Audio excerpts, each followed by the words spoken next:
Hello everyone, today I'm going to show you how to use Tmux. So if we write Tmux, so this is a terminal with a multiplexer.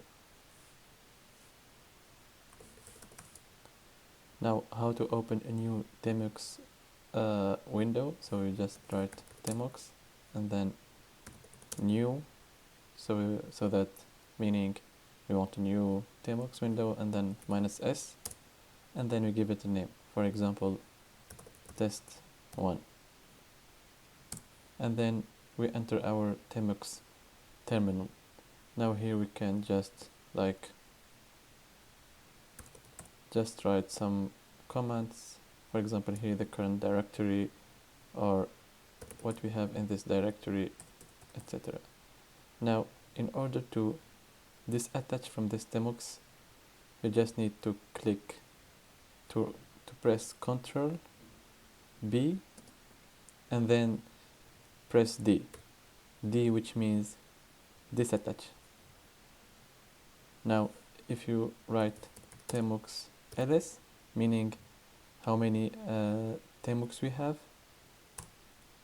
we see we have only one, which is called test1.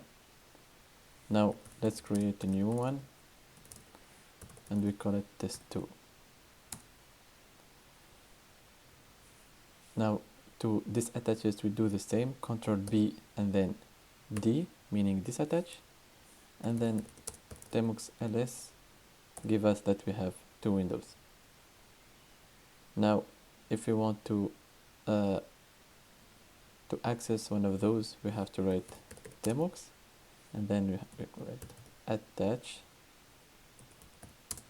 -t, and then we give the name of one of those, let's say test1, and here we can see the old commands that we wrote. Now if you want to exit this one, we just write exit and then Tmux ls, and then we have only one Tmux remaining called test2, and then we attach to it by Tmux attach -t and then the name of our Tmux. And here also if we type exit and then Tmux ls, we have no server here. Thank you everyone, and see you in the next video.